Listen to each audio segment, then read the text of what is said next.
Okay. My daughter warned me that sequels are never as good as the originals, but here goes nothing. I've been taking notes on my phone all year for this, but then my phone went kaputski. When I got it back, they reset it to factory settings. Apparently my notes are on a cloud. I've got more clouds than a friggin' rainforest, but do you think I can find my notes? Fuck my life. I mean, you people are scientists. How the hell do those friggin' clouds work? But all good, I've regrouped because you people are literally the gift that keeps giving. I couldn't possibly make this shit up, so it's all true. Last year was fun, but what is a Doherty performance if the great man himself does not attend? So I made it my mission to get Pete on board, hence the title, Stalking Peter Doherty. And I did actually get permission for that picture, it's true. As luck would have it, one day he happens to hop in the lift with my friend Donna and I, and here's my chance, I thought. I've got him trapped, so I say, "Hi Peter, I'm Wendy." And he looks at me like, yeah, hi. I asked him if he'd seen my skit from last year, and just then the door opens at my floor. And doesn't everyone just get out of the lift without thinking, because the floors are not colour-coded? He starts to move and I think, shit, I'm going to lose him. So I put my arms out to block him. And I say, this is not your floor. It might be your building, but it's not your floor. And he's trying to edge past me and to try and walk up the stairs, as we know he all does. So I'm sort of running beside him going, I really want you to watch my skit.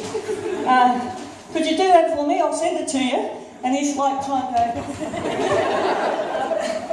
And he just wants to blow me off, and I swear there's a spring in his step as he heads up the stairs. And my friend Donna is laughing, saying, I cannot believe you just did that. And I just go, oh well. But he was cool. He emailed me back to tell me it was hard to hear. I'm thinking, hello, welcome to my life. He said he'd been mistaken for the other Pete Doherty many times, but he hadn't actually met Kate Moss, but he'd like to. I mean, who wouldn't? He said he'd try to make it, but he's overseas. But his lovely PA, Teresa, kindly taped this video that he sent along for me. It's coming. I promise.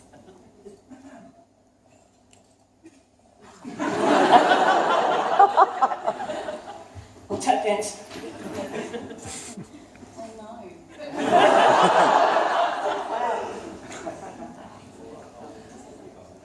No, that's not.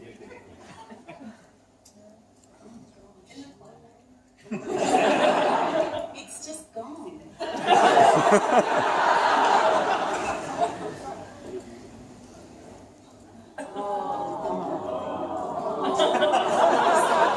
I tasted this. No, that's because you want that.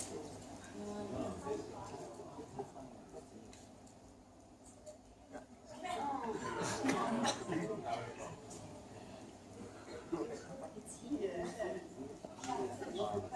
Okay, maybe I'll play it through the microphone.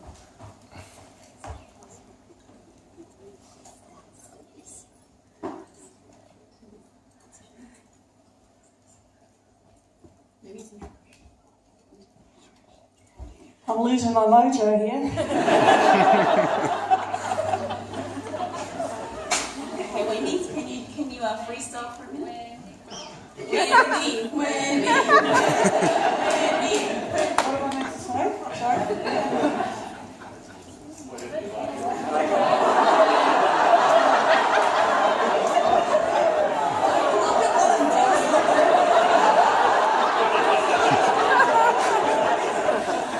Password is password 1.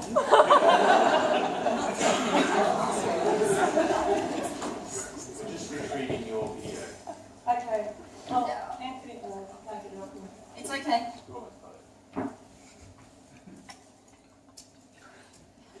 Dr. Joe.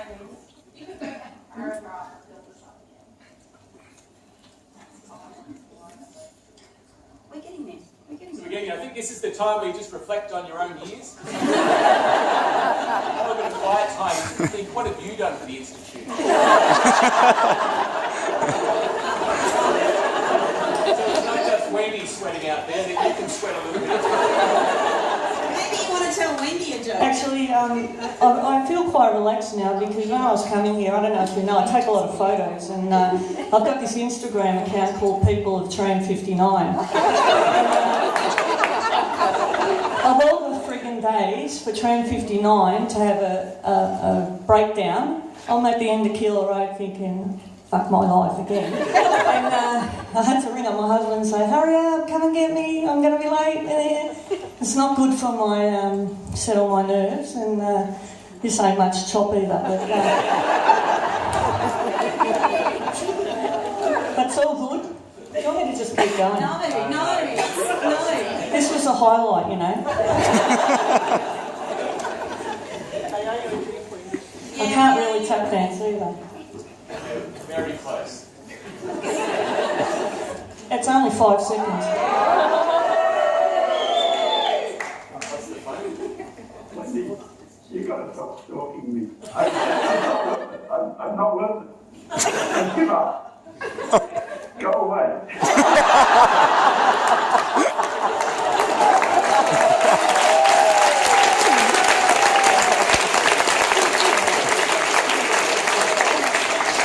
What a good sport he was. I mean, I was really nervous asking. I sent an email to Teresa and thank you for taking that effort. But when she sent it back to me, I pissed myself laughing. And I thought, oh my God, what a good bloke, which is what I've always suspected anyway. Anyway, carry on. Now to Shaz. She sent me an email last week and asked if she needed to be nervous, and I said, no, that would be me, it's okay, so don't worry. Okay, so what about our Shaz, hey? Melburnian of the Year one year and Woman of Style Award the next. Is there no end to this woman's talents?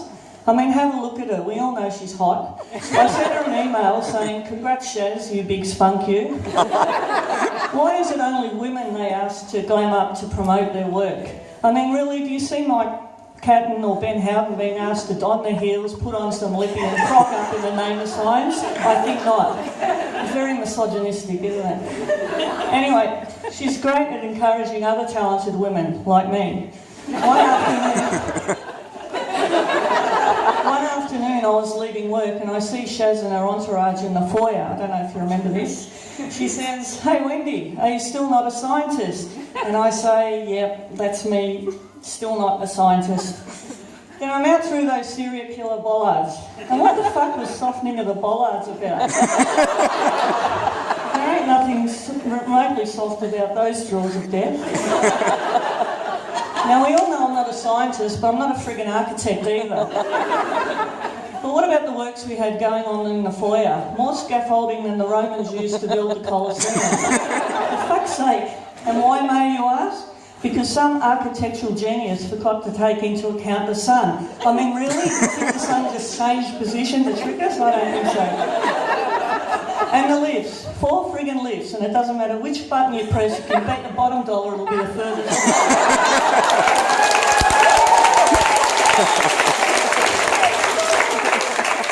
And just before you get there, the friggin' door closes. So you wait. It reminds me of that movie Flying High. Plane coming at gate 4, people running. Gate 4. No, plane arriving at gate 1. It's like that every morning, I swear. But I've gotten off track and I'm halfway out and Shaz yells out, hey Wendy, you take good photos. Can you take a pic of me and this American dude out the front of the building, please? So she hands me her phone and I take the pic and I hand it back to her. She has a look and she says, oh, that's really good. But, and I'm thinking, my bad. I say, do I say that to you? Oh yeah, that experiment you did looks promising, but I don't think so. But she's not aspy at all. She sees my hurt pride and says, can you get the building in the background too, please? And I'm thinking, yeah, just wait right here whilst I jog back to Flemington Road. I'll have you in the power looking like dots on an A-O plane. But I just meekly offer up, oh sure, just leave it with me. I'll work some magic and email it back to you. And she emails me back and she loves the result. And can you believe it? The woman who has been working on solving the biggest medical crisis since people still died of the flu is asking me how I do it. Beautiful. Now, who else goes insane with all the endless emails we get? I mean, I'm a Hugh 3, but I get them too. I think I've escaped my Hugh 3 life when I see those bullshit ones asking Dr. Wendy Siri to submit my paper to some obscure university. I get all excited. Or what about, I need to borrow some Cytotox orange. Does borrow actually mean you have to give it back? And what about, I need 3 aliquots of chemically competent bacteria? Hang on, where the hell is this? Yeah. I mean, I know I'm not a scientist, but what the fuck is chemically competent bacteria? But the request of the year in my mind was a call out to participate in the latex glove trial. Well, I couldn't help myself, so I replied. So how can I get me a gig on the glove trial?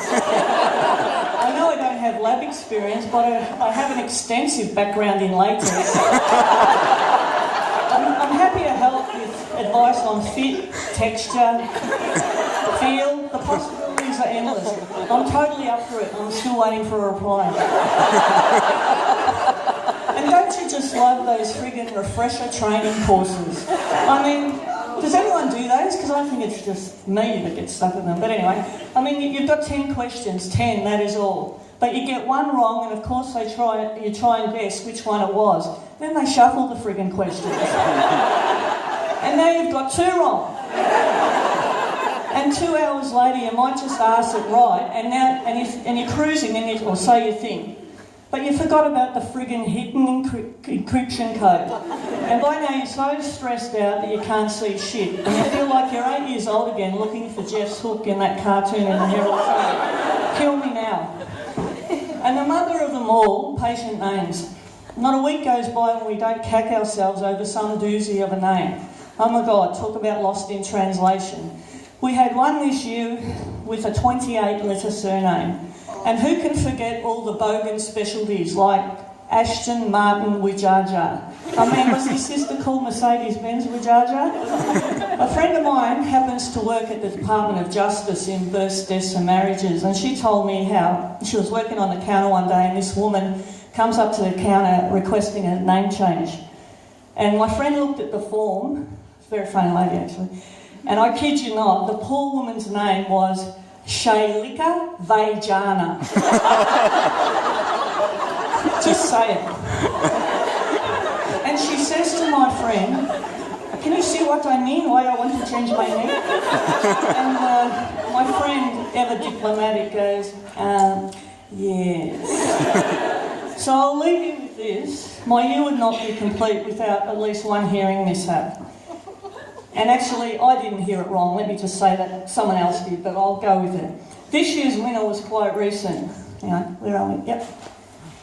This guy comes to specimen reception, and he says, "I'm here with the coffee machine." That's what I heard. But Kerry behind the petition yells out, "Oh, he's after Simon. Ring Simon." So I ring Simon and I say, "I've got the guy with the coffee machine here." Silence. You know how much I love silence. "You mean the copy machine?" he says. I say to the guy at reception, "Oh, you mean the copy machine?" He goes, "No, I said coffee machine." I start laughing. Coffee, copy, for fuck's sake, how am I meant to process that? He's looking at me blankly like, "What the fuck are you laughing at?" And I say, "So you're here with..." And then I'm stuck. I'm thinking, coffee. I can't get the word out. And next minute, Cecile comes and takes him in. Now look, it's not like we get a multitude of people lining up at MDU. Would you believe the next minute 2 more guys show up and they go, "We're here for the copy machine." And I go, "You're fucking kidding me." I didn't actually say that, but that's what I was thinking, right? And I just look at them and start laughing. I go, "You're kidding me? Is this candid camera or something?" And then I burst out laughing again. And he's looking at me like, "What the fuck are you laughing about?" So I ring Simon and I say, "The guy with the copy machine is here." And he starts laughing. "Yeah, funny, Wendy." And I'm saying, "The copy machine guy is here waiting for you." And then my head explodes. The end. And that, my friend, is the end. And giddy up, Merry Christmas.